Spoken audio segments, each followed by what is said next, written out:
If you've only ever watched our last couple of videos on the subject, I'd forgive you for getting a bad impression of small form factor computers. You might think, oh man, they look like an absolute nightmare to build, and if I want to get anywhere near decent cooling performance, I'm gonna have to go water cooling. But that is not actually the case. Meet the JOAT.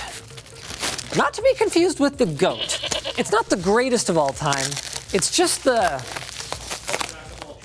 Jack of all trades, yeah. Ah, that's a good one. Is that actually their intention?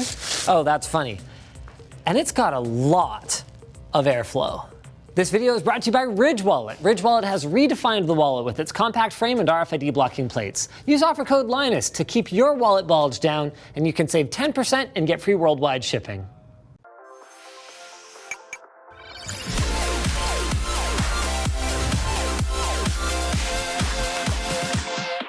For starters, a little bit of information about the JOAT. It's made by a company called Spylabs. It's not that small at about 14 liters, and it arrives flat pack with some assembly required, but you guys probably figured that out by now. A couple of other things that stand out about it compared to other boutique small form factor cases are its compatibility with extremely large CPU coolers like the NHP-1 passive CPU cooler, as well as its affordable price. It can be configured for anywhere from around $125 to $150. Here's an instruction manual. Let's see how good this is. Neat. This is going to take a minute. Did I say this was going to be easy? Yes. Did I lie? Based on the fact that I'm 30 seconds in and I've already needed two kind of unusual tools, I was going to criticize them for user friendliness, but they actually include the Allen keys that you need. So that's not too bad. The only one is the socket to put the standoff in, and that would be true of almost any computer case. It can be a little tough to get those in there. You can also tighten them up with a pair of needle nose pliers. Not everyone's gonna appreciate this kind of aesthetic with, you know, big socket head screws hanging off of panels and stuff like that, but personally I've always been partial to it, so I'm kind of liking the look of it so far. In 4 minutes we've gotten 3 panels together. We've got the power button installed now, so it's a simple, there you go, vandal resistant switch right there, a little something like that, and I've managed to find a defective screw. Whoops. Hopefully that doesn't screw us over. What the hell is this? Did they include this in the box? Wait, what the? Is this actually like AC mains power that is just electrical taped? Did we order this, or is this a review unit or what? Good Lord, is this something they're actually shipping to real customers? Alex? I don't know. Why did they include the chopped off one? This raises so many questions. Yep. I mean, they're all shrink wrapped, but if you do not have like familiarity with this kind of stuff, that's like that you could easily hurt yourself. I mean, Steve from Gamers Nexus wanted NZXT to recall their case over the possibility that they could have something almost this sketchy if the user modified it. This came out of the box. So just to clarify the Sketchy cable, you're supposed to get this one right here, but of course it's 2021 and those are all sold out. In the meantime, Spylabs will send you a normal power cable, which is why we have this guy right here, and you can modify it yourself into the Sketchy thing that we had, which will allow you to fit a large air cooler. It's not an ideal solution, but it does mean when this case arrives to you, it's technically CSA approved. Marveling at that for a full minute set us behind a little bit, but now I'm ready to put the USB Type-C front panel connector on. There you go. I'm not gonna lie, Alex, I'm sketched out. Yeah. Okay, I guess we're gonna have to settle for it sticking off a little bit. This one's not tapped properly either. You can see the threads only go in halfway. Does it say what these are? Yeah, they're M4. M4? All right, I'll go get an M4 tap. Okay, all right, thanks. This is kind of clever though. They've got these little plastic spacers on the rubber feet so that on the 2 that have a screw right next to them, there's no interference. Our smallest metric tap is M6. Alex, can we get an M4 tap on order, please? Yep. Damn it. My impress level keeps shrinking here. I don't think there were extra screws either, so I'm gonna have to find a way to drive in that defective one. Where the intention today was to do a nice, easy, normal build without any random tools being required. Here we go. Do-do-do-do-do-do-do. Oh shit, I think we just scratched it. It's one of the dumbest things I've done today. They glued the damn screw in for the GPU mount.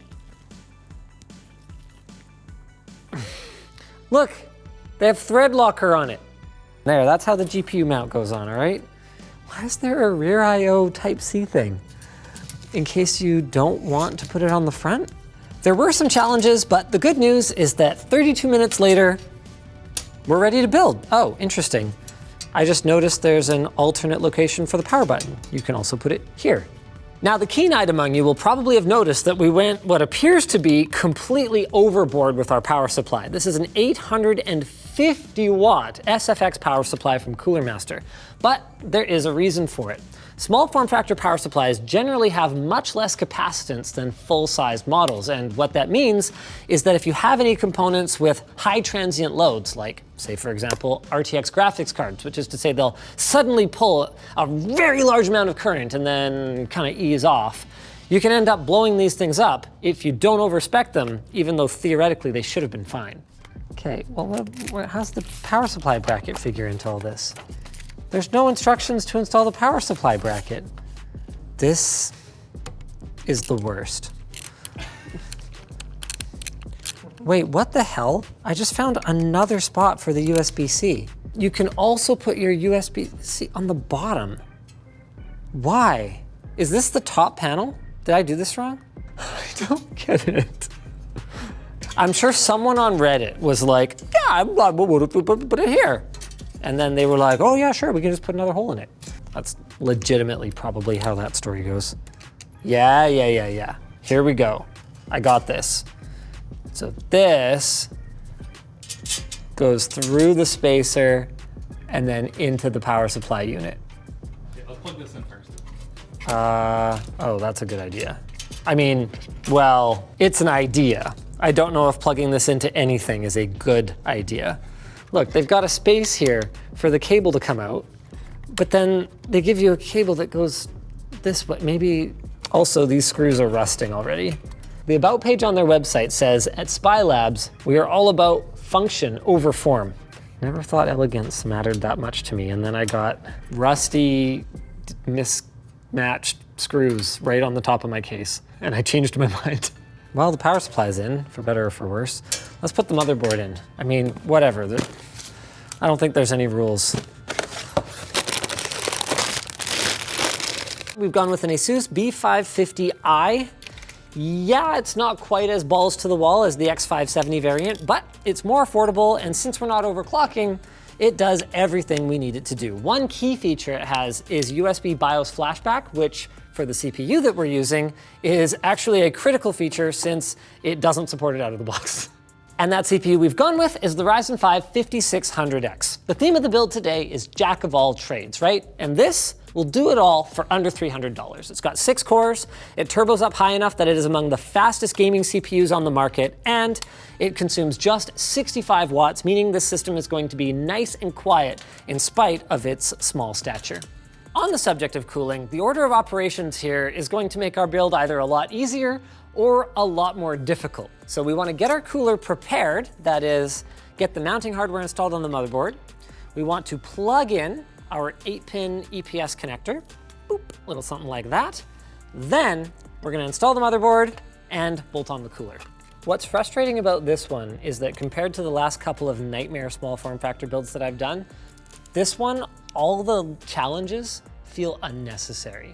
When I know something's going to be hard, I'm mentally prepared for it.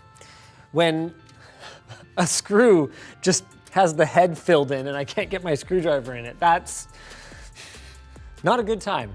The reason we ended up with a SATA SSD in our Jack of all trades build is because, well, simply put, we wanted 2 terabytes of capacity so that we can put lots of games on our machine, and it was substantially cheaper than going with a 2 terabyte M.2, which isn't to say we don't want to boot from M.2, so we went with a separate 500 gig drive, which cost us 80 bucks. It's only PCI Express Gen 3, but Crucial's P5 has ample performance for anything that we could want to do in a gaming rig, outside of maybe us needing an upgrade to a Gen 4 drive when Microsoft Direct Storage shows up. That is, if it makes a difference to performance. For USB 3, there's not really enough slack to do anything other than plug it in like that, unfortunately. And for RAM, we went with 3200 megahertz CL16 ballistics from Crucial, and we went 32 gigs because, back to the theme of the system, jack of all trades. Yeah, you can get away with 16 gigs for gaming, but it's nice to be able to be a jack of all trades ass and just leave all your Chrome tabs open and all your background tasks running while you're gaming. And for that, you can actually exceed 16 gigs these days. So we were like, we're lazy. We're putting in 32 gigs. You don't have to though. Love these relish mustard ketchup and then whatever you'd put on a hot dog that's blue colored cables here. Well, if we're gonna have funky colored cables, I'm embracing it. Let's go with a purple SATA cable. This is not what was included with the motherboard. I'm just having some fun now. Now, it's time for the Chungus. Oh, that power. Yes, we should do that first. Oh, balls. This has to go in from the other side. And it's fixed. I could really like touch that exposed mains power from here. I do like fireworks. The only thing Katy Perry and I have in common, we're both a firework now that I have this case. Alex, how sure are you that this thing is gonna close? This looks extremely borderline. Sure, go for it. Oh my God, that's really, really narrow. Okay, yeah, fine. I've apparently gone with a Founders Edition card. The Founders Edition cards are a great choice for a build like this because they take all of their air from the bottom and push it all out the top. And that's exactly how the natural convection of this case is going to work. So we do have a problem though. With the back plate, we have an interference issue with our ginormous cooler. Okay, we did get a non-backplated card in there. See, that'll go in, but the back of the card is actually touching the cooler, which is terrible because that's gonna mean that we're gonna short circuit the back of the card, definitely destroy it at some point. We could jam some electrical tape in there, just put it along the back of the card. We could install it, but it wouldn't be ideal anyway because once we put a larger card in here, it's gonna cover most of the bottom part of a passive convection-based cooler, which means that it's not gonna get airflow that it's expecting and it's not gonna perform like we would want it to. So we're gonna pull this out and we're gonna swap it out for an NHD15. Thanks, Alex. You know what, it's probably just as well the P1 didn't fit because for its price, it's really not that practical. This is really tight. Now I gotta get this fan clip on. Poor Noctua, I'm sure they're watching this going, what is he doing? Got that clip on, given that it is right up against the top panel. That was really tricky, but the cooler's on now, which means we are ready to put our originally planned 3060 Ti GPU. So this was chosen because there we go. It's a good card and it's fast, but without being a completely ridiculous price. There's a little clippy doodle to hold it in the right spot. These screws don't really fit through here. I mean, this is not surprising to me at this point. There we go. This is crazy. This bolt has a lock washer, a regular washer, and then the nut that they're using is a lock nut with like that plastic material, nylock. There you go, thanks. They really do not want your GPU going anywhere. I mean, given how much you must have paid for it these days, I guess I get it. There we go. We can, I don't know. I mean, the cable management of this thing is a nightmare regardless of what we do at this point. So this is a pretty sick little machine though. Let's get it closed up. I'm gonna go like that. Oh my God, this one's not threaded all the way in again. Any screw's a self-tapper if you press hard enough. Let's go ahead and fire this up. You know, now that the pain is over, it only really took an hour and a half to build. I would like for it to turn on though. Okay, I installed the front panel connectors on a USB header. Here's a little tech tip for you. When it's really, really hard to get at the front panel connectors and you're not gonna be able to put them all on individually, you just put a little strip of tape across them. There. Now they're all one header. Okay, I think we got it. Feel like I shouldn't be putting this on yet, but I'm gonna do it anyway. The only things we really need to change in here are to enable DOCP, so that's gonna put our memory at its overclocked, faster speed. And if we were installing Windows 11, we're obviously gonna have to tweak our TPM as well as our secure boot settings, but we're not, so we're not gonna worry about that. You know what? You said this Cooler Master power supply didn't have a silent mode? It does, the fan's off. And then the GPU has a fanless mode, I believe. It's not fanless right now though. They're spinning too, but boy, are they ever quiet. This is freaking awesome. I do like the look. Am I weird? Is it weird that I think this looks cool? I mean, obviously you're not gonna get a lot of dust filtration going on. Yeah, but you can also just blow the compressed air straight through it. That's true, you wouldn't even have to take off the side panel, just Of course. The real question is, can it run Crysis? I'm cheating a little, we're using DLSS, but that's not really cheating, that's a feature of this GPU.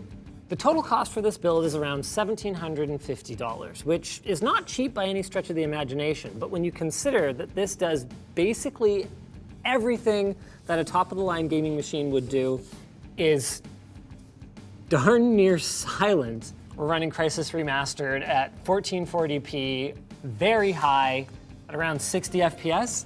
Not much to complain about, is there? I guess it makes sense that if the GPU is given completely unrestricted access to fresh air and it just goes right out of the case, the fans don't have to ramp up as much. It's kind of like running your system as like an open air test bench. Of course, we want to know the worst case scenario, so I'm firing up 8 threads of small FFTs in Prime 95 here. We're gonna hit that CPU a little bit harder. We're gonna get back into Crysis, and we are monitoring our temps with hardware info in the background. We're also screen recording. So this is pretty brutal. In fact, this is too brutal. You can see that our GPU is only about 60% utilized because we don't have enough CPU resources left. Let's run a few fewer threads. Yeah, this poor GPU does not get the datas it needs while we're running Prime 95 in the background. So this is basically the worst case scenario for what we could do with an actual game. And this thing is almost completely silent, holding it up to my microphone. That's incredible. Our maximum temp on the CPU hit about 65 degrees. Yeah, not too shabby. And our GPU managed, 82, but it's also turboing up pretty darn nice for us, around 2 gigahertz on a 3060 Ti. The build quality of the case might have been a little bit poop, but overall, I like it. Just like I like our sponsor. Thanks to Drop for sponsoring this video. In celebration of The First Avenger, Drop's Captain America custom keycap set is styled in true blue and dark red with silver and red legends to complete Cap's iconic look. It contains several heroic touches such as Captain America's star logo and the Marvel Red Box logo, and is sculpted in Drop's signature MT3 profile, which features scooped keys and double shot ABS construction. It includes 160 keycaps, including a full numpad and extra modifiers for different layouts. So bring Captain America's signature style to virtually any keyboard using the link down below. If you guys enjoyed this video and you're looking for more me trying to build small form factor machines and tearing my hair out goodness, we're gonna have another fun one for you to watch linked down below.